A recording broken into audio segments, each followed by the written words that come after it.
Friends வணக்கம். நமது சேனலை சப்ஸ்கிரைப் பண்ணாதவங்க மறக்காமல் சப்ஸ்கிரைப் பண்ணுங்கள். உங்களுடைய ஆதரவை எங்களுக்கு தொடர்ந்து கொடுங்க.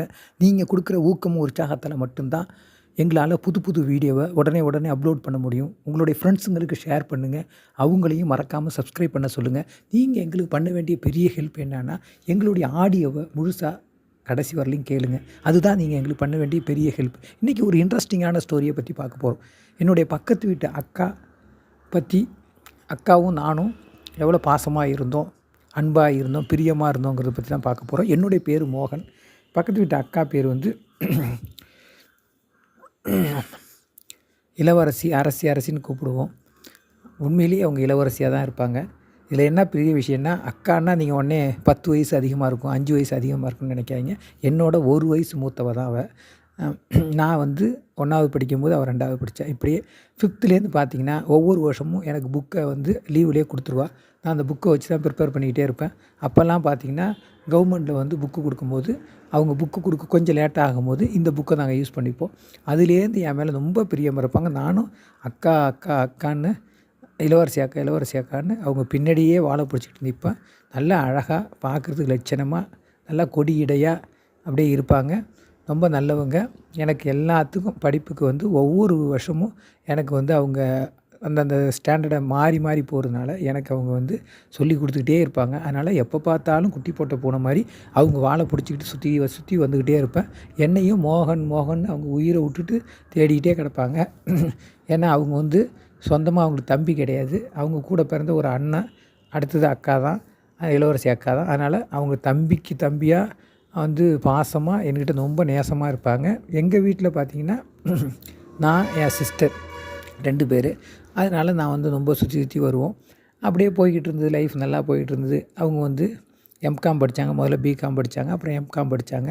அதோட நல்ல வரன் வந்துருச்சுன்னு என்ன பண்ணாங்கன்னா, அவங்க அப்பா அம்மா நல்ல வரனுக்கு திருமணம் பண்ணி வச்சாங்க. அவரும் நல்ல ஒரு ஜாப்பில் தான் இருந்தார். நாங்கள்லாம் அந்த கல்யாணத்துக்கு போய் எங்கள் வீட்டு அக்கா கல்யாணம் மாதிரி இருந்து, எல்லாத்துக்கும் பக்கத்து வீடு தானே, அதனால் நலுங்கு கிழங்கு போக்குவரத்துன்னு அனைத்து வேலையும் கூடயே கடந்து கிட்டத்தட்ட மாத கணக்காக கடந்து நம்ம கல்யாணம் பண்ணி வச்சோம். அந்த கல்யாணம் பண்ணி வச்சதுக்கு ஒரு பரிசாக பார்த்திங்கன்னா அழகான ஒரு பையன் பிறந்தான். அப்போ கூட நாங்கள் தான் ஹாஸ்பிட்டலில் கடந்து அந்த டெலிவரிலாம் பார்க்குறதுக்கு கூடயே நின்றுக்கிட்டு கிடந்தோம். அம்மா வந்து இளவரசி அக்கானா ரொம்ப பிரியமாக இருப்பாங்க. நமக்கு மூத்த பொண்ணு மாதிரிப்பா அப்படின்னு சொல்லுவாங்க. என் மேலேயும் ரொம்ப பிரியமாக இருப்பாங்க. அவங்க மேரேஜ் பண்ண பிறகு என்கிட்ட ரொம்ப ஜோவியலாக பேசுவாங்க. அதுக்கு முன்னாடி பேசுனதை விட மேரேஜுக்கு பிறகு எப்போதும் ஃபோன் பண்ணி, என்னடா மோகன் பண்ணுற, சாப்பிட்டியாடா, என்ன பண்ணிக்கிட்டு இருக்க, படிக்கிறியா, எப்படி படிக்கிற அப்படின்னு தினம் அவங்க ஃபோன் இல்லாமல் நான் படுத்ததும் இல்லை, தூங்கினதும் இல்லை, விழித்ததும் இல்லைங்கிற மாதிரி ஒரு நாளைக்கு 2 டைம் 3 டைம் 4 டைம் அடிப்பாங்க. சில நேரத்தில் நான் ஃப்ரீயாக இருந்து ரொம்ப நாள் பேசிகிட்டே இருப்பாங்க. காலேஜெலாம் எப்படிடா போகுது அப்படின்னு கேட்பாங்க. இன்ஜினியரிங் படிச்சுக்கிட்டு இருக்க, எப்படி போய்கிட்டு இருக்கும்பாங்க. அவங்களுக்கு தெரிஞ்ச விஷயத்த சொல்லுவாங்க. அது இல்லாமல் எப்படி போய் லெக்சரரை கேட்கணும், டவுட்ஸை வந்து எப்படி கிளியர் பண்ணணும், அதை வந்து ரொம்ப நாள் நம்ம டவுட்ஸ் அப்படியே வைக்க நமக்கு வந்து ஒரு ப்ரெஷரைஸ் ஆகிடும். அது வந்து மன உளைச்சலாக இருக்கும். அப்படிங்கிற மாதிரி ரொம்ப நமக்கு வந்து கைட் பண்ணுவாங்க. எனக்கு ரொம்ப ஒரு ஊக்கமாக இருக்கும். அவங்க ஒரு சின்ன விஷயமா இருந்தாலும் அக்காவுக்கு ஃபோன் பண்ணி, இளவரசி என்ன பண்ணுறது அப்படின்பேன். நான் வெளியில் சொல்லும்போது தான், நான் சின்ன வயசில் தான் அவங்கள அக்கான்னு கூப்பிடுவேன். வெளியில் சொல்லும்போது தான் அக்கான்னு சொல்லுவேன். மற்ற நேரத்தில் இளவரசினே பேர் சொல்லி தான் பேசுவேன். அது அவங்க ரொம்ப ஜோவியல். அவங்களும் மோகன் போக நானும் இளவரசின்னு பேசுவேன். இப்படியே அவங்க லைஃப் வந்து போய்கிட்டு இருந்தது. எங்கள் லைஃப் ரொம்ப நல்லா போய்கிட்டு இருந்தது. எங்கள் வீட்டு எந்த ஃபங்க்ஷனாக இருந்தாலும் ஆளாக அவங்க தான் வந்து நிற்பாங்க. அவங்க வீட்டு ஃபங்க்ஷன்னா நாங்கள் கேட்குறதே கிடையாது, அழைக்கிறதே கிடையாது. நாங்கள் எங்கள் வீட்டு குடும்பத்து நிகழ்ச்சி மாதிரி நாங்கள் போய் ஆளாக அந்த ஃபங்க்ஷனில் நின்றுடுவோம். அந்த குழந்தை பிறந்தது, பேர் வச்சது, வளையகாப்பு, இப்படி எல்லாத்துக்கும் அதே மாதிரி எங்கள் வீட்டில் கொண்டாந்து விருந்து வச்சுது அப்படின்னு என்கிட்ட ரொம்ப ஜோவியலாக பேசுவாங்க. என்னடா பண்ண போகிற, இது காலேஜ் படித்தோடனே கல்யாணம் பண்ணிக்க போறியா, இல்லை காலேஜ் படிச்சுக்கிட்டு இருக்கும்போது லவ் பண்ணி கல்யாணம் பண்ணிக்க போறியா, இல்லை அதுக்கு மேலே எம்மி அப்படிலாம் படித்து போறியான்னு. அப்படிலாம் இல்லைக்கா, இப்போதைக்கு எதை பற்றியுமான சிந்தனையும் கிடையாது. ஜோவியலாக பேச போகிறோம், பழக போகிறோம். இந்த பிஇ முடிச்சுட்டு ஜாப் கிடச்சா ஜாப் பண்ணிக்கிட்டே மேலே எம்இ பண்ணலாம், கரஸில் இல்லை எம்பிஏ பண்ணலாம் அப்படின்னு ஒரு ஐடியா இருக்குது. உங்கள் ஒப்பீனியன்? சரியாக சொன்னடா மோகன், அப்படி தாண்டா பண்ணணும்.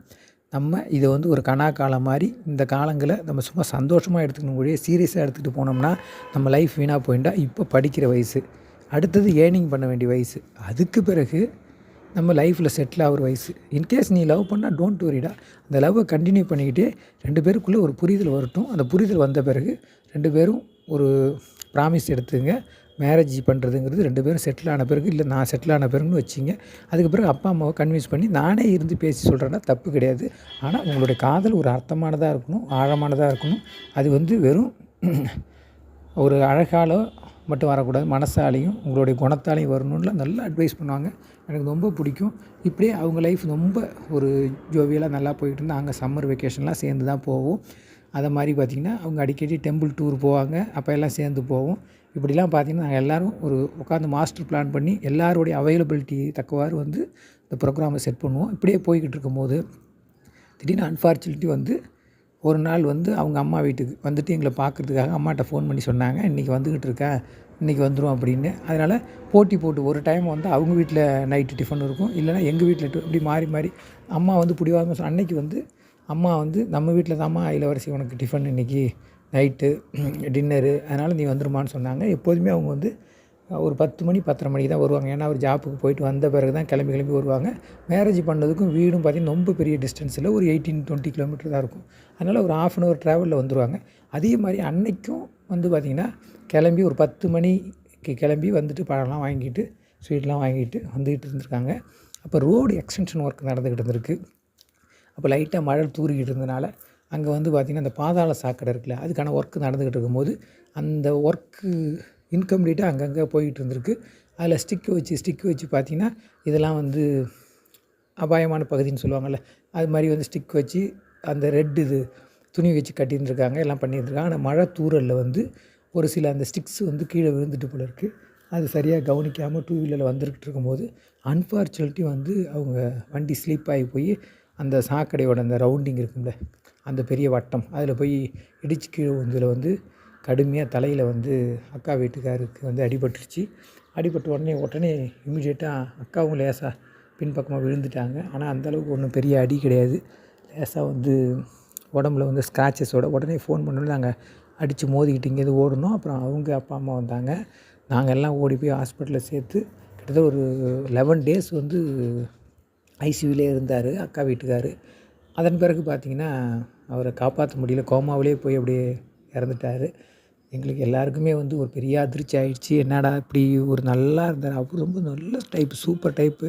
அக்காவும் ரொம்ப ஒரு பீஸ்ஃபுல்லாக ஒரு என்ஜாயபுல்லாக அந்த லைஃப் நல்லா போயிட்டு இருந்தது. நல்ல வேளை அந்த குழந்தைக்கும் ஒன்றும் ஆகலை, அக்காவுக்கும் ஒன்றும் ஆகலை. ஏன்னா அக்கா மடியில் அவன் இருந்தனால பிறலும் போது அக்காவுக்கு தான் அடிபட்டது வழி அவனுக்கு ஒன்றும் அவன் பயந்து தான் போனான். ஆனால் அக்கா வீட்டுக்காரர் தான் இறந்துட்டார். அதுக்கு பிறகு என்னாச்சுன்னா அப்படியே இங்கே வந்து செட்டில் ஆகிட்டாங்க அம்மா வீட்டோட. மோஸ்ட்லி வந்து நம்ம வீட்டில் தான் இருப்பாங்க. அவங்க வந்து எவ்வளவோ எல்லோரும் சொல்லி பார்த்தாங்க, அப்படியே உருண்டு ஓடி ஒரு 2 வருஷம் ஆகிடுச்சு. எல்லோரும் சொல்லி பார்த்தாங்க, மேரேஜ் பண்ணுமா இல்லை எனக்கு மேரேஜ் வேணாம், ஏதாவது வேலை கிடச்சின்னா போய் டைம் பாஸ் பண்ணிகிட்டு இருப்பேன், எனக்கு வேணாம், அப்படி ஒரு மைண்ட் செட் இல்லை அப்படின்ட்டாங்க. ஆனால் எப்போதுமே என்கிட்ட சொல்லி புலம்பிக்கிட்டு இருப்பாங்க, லைஃப் வந்து சூனியமாகிடுச்சு, இந்த மாதிரி போயிடுச்சு, என்ன பண்ணுறதுன்னு தெரியாமல் போயிட்டு ஒட்டுமொத்த சந்தோஷமும் குழி தோண்டி புதைச்சாச்சு அப்படிங்கிற மாதிரி சொல்லிக்கிட்டே இருப்பாங்க.